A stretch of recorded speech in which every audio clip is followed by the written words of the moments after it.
नावाची एक company diamond industrial estate या ठिकाणी वसईपूर्व एरियामध्ये आहे. या कंपनीमध्ये सागर भानुशाली आणि विनोद सिंग परमार, मोहन सिंग परमार हे दोघंजण पार्टनरशिपमध्ये एक व्यवसाय करत होते. तर या कंपनीमध्ये सुरुवातीला सागर भानुशाली हा काही छोट्या मोठ्या कामानिमित्त या कंपनीशी निगडीत होता. काळाच्या ओघामध्ये तो स्वतः चार्टर्ड अकाउंटंट असल्यामुळे त्याला आर्थिक व्यवस्था किंवा अर्थकारण किंवा एखादी कंपनी कशी ग्रो करायची याची चांगल्या प्रकारची माहिती होती. त्या ज्ञानाचा वापर करून या कंपनीला त्याने भरपूर काही कंपनी लिस्टिंग करणं, कंपनीसाठी जास्त भागीदार मिळवणं, जास्त शेअर्स होल्डर्स मिळवणं हे तो कामं करत होता. काळाच्या ओघामध्ये त्यांनी चांगली कंपनीसाठी कामं केली असल्यामुळे त्याला त्या कंपनीमध्ये पार्टनरशिप मिळालेली होती. त्यामुळे हे मोहन सिंग परमार आणि सागर भानुशाली हे पार्टनरशिपमध्ये त्या ठिकाणी व्यवसाय करत होते. परंतु हा जो सागर भानुशाली आहे हा ट्रेडिंगचं पण काम करायचा की जे त्या कंपनीशी निगडीत नव्हतं. आणि त्या ट्रेडिंगच्या व्यवसायामध्ये त्याला 55 कोटीचा लॉस झाला. 55 कोटीचा लॉस जेव्हा झाला तेव्हा ट्रेडिंग करत असताना त्यानं अनेक लोकांच्याकडून पैसे घेतलेले होते आणि ट्रेडिंगमध्ये वापरलेले होते. मग हे ज्यांच्याकडून त्यांनी पैसे घेतलेले होते, तो ज्याचं कर्ज देणं लागत होता, ते सर्व लोक त्याचे पैसा परत मागण्यासाठी तगादा लावत होते. त्यामुळे त्यांनी या मोहन सिंग परमार यांच्याकडे एक प्रस्ताव ठेवला की कारण का हा जो नवीन सागर भानुशाली आहे हा नवीनच त्या कंपनीमध्ये जॉईन झालेला होता, त्यामुळे त्याला त्याचे शेअर्स विकता येत नव्हते.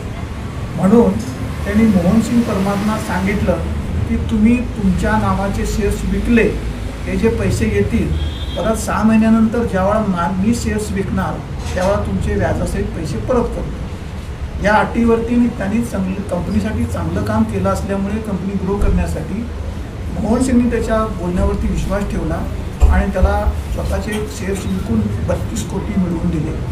आणि हे 32 कोटी तो ज्याचे तो कर्ज देणं लागत होता त्या सर्व लोकांना त्यांनी एकतर ट्रान्सफर केले, काही लोकांना कॅशमध्ये दिले, काही रक्कम त्यांनी सागर भानुशालीला सुद्धा त्याच्या अकाउंटवरती टाकलेली आहे. परंतु एकूण 55 कोटीचा त्याचं कर्ज असल्यामुळे त्यातले फक्त 32 कोटीची जुळणी झाली. बाकीच्या पैशाची त्याला जुळणी करायची होती. अनेक लोक त्याच्या मागं लागलेले होते पैसा काढण्यासाठी. आणि सागर भानुशालीच्या म्हणण्याप्रमाणे सागर भानुशाली ह्या कंपनीचा मुख्य चेहरा होता आणि त्या चेहऱ्याकडे बघूनच त्या कंपनीमध्ये लोक इन्व्हेस्टमेंट करत होते. म्हणून त्याला मनामध्ये असा मोह निर्माण झाला, आता जे पैसे त्यांनी शेअर्स काढलेले आहेत मोहन सिंग परमारने ते 32 कोटी, ते याला जर आपण मारलं किंवा याला जर संपवून टाकलं तर हे 32 कोटी त्याला परत द्यायची गरज नाही. आणि बाकीचे त्याचे शेअर्स त्या कंपनीमध्ये तसेच होते आणि ते कंपनीचा चेहरा पण हा सागर भानुशालीच होता. हा त्याच्या मनामध्ये विचार आला आणि त्या विचारातून त्यांनी त्याचा मित्र ज्याचं नाव आहे विजय कुमार प्रजापत विश्वकर्मा याचे पण तो पैसे सागर भानुशाली देणं लागत होता. तर त्याच्याबरोबर त्यांनी प्लॅनिंग केलं आणि ह्या सगळ्यांच्या डोक्यात एक विचार आला, तर याला मारायचं कसं. तर ते मारण्यासाठी एक पिस्तल लागतं, शूटर्स लागतात. यासाठी त्यांनी उत्तर प्रदेशला गेले, त्या ठिकाणी जाऊन पिस्तलची व्यवस्था केली, त्याचबरोबर तिथून शूटर पण अरेंजित केले. हे शूटर्स त्यांनी मुंबईला बोलवले. हे मुंबईमध्ये त्यांना काही ठिकाणी वास्तव्याची जागा पण दिली. त्याचबरोबर या सागर भानुशालीनी त्यांना या मोहन सिंग परमारची इंडस्ट्रियल जी कंपनी आहे, ज्या कंपनीमध्ये तो स्वतःही भागीदार आहे, त्या कंपनीचं ठिकाण दाखवलं आणि त्याचं बाहेर येण्या जाण्याचा जो काही मार्ग आहे किंवा कंपनीतून तो कधी बाहेर पडतो ही सगळी त्याला इत्थंभूत माहिती दिली. 2-3 वेळा त्याने रेखी केली व्यवस्थितपणे. आणि एके दिवशी त्यांनी जो शूटर आयोजित केलेला होता तो सुजित देवेंद्रभाई पांडे आणि त्याला गाडी चालवण्यासाठी अनुप वीरेंद्र प्रजापती ह्या दोघांनी तिथे येऊन एक अर्धा तास डबा धरला, पूर्ण टेहळणी केली. आणि त्या मुमेंटला तो 8 वाजता संध्याकाळी मोहन सिंग परमार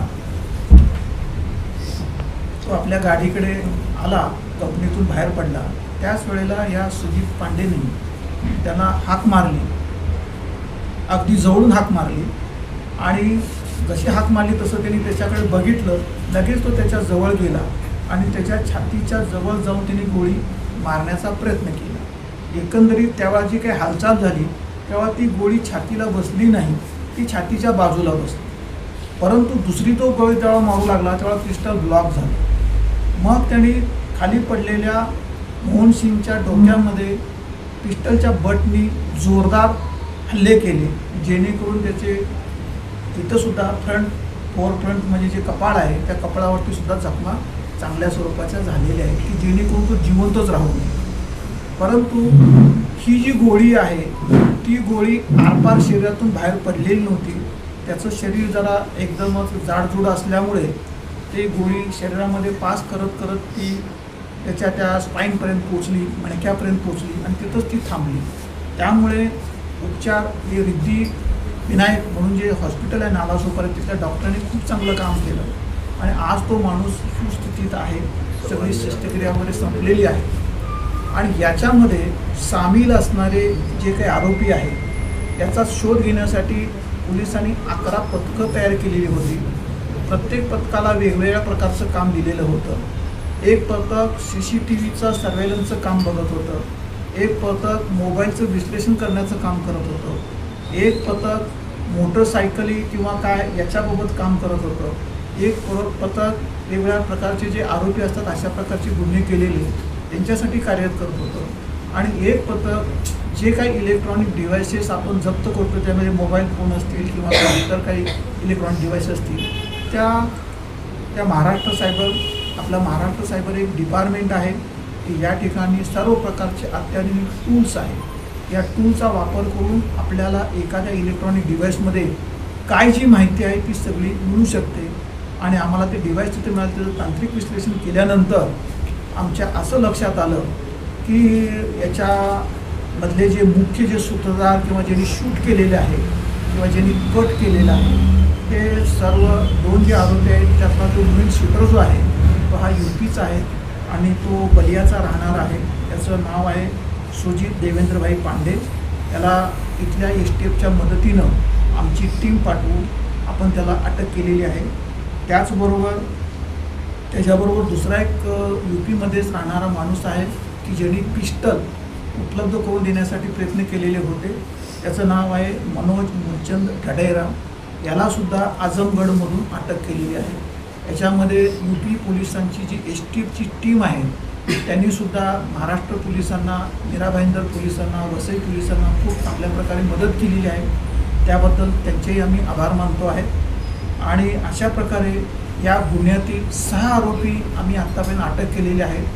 आणि बाकीचा जो पुरावा आहे किंवा ह्यांनी कट कुठे रचला, गाडी कुठे सोडली, गाडी सध्या कुठे आहे किंवा पिस्टल कुठं आहे, निश्चितपणे ह्या सगळ्या गोष्टी तपासात निष्पन्न होतील.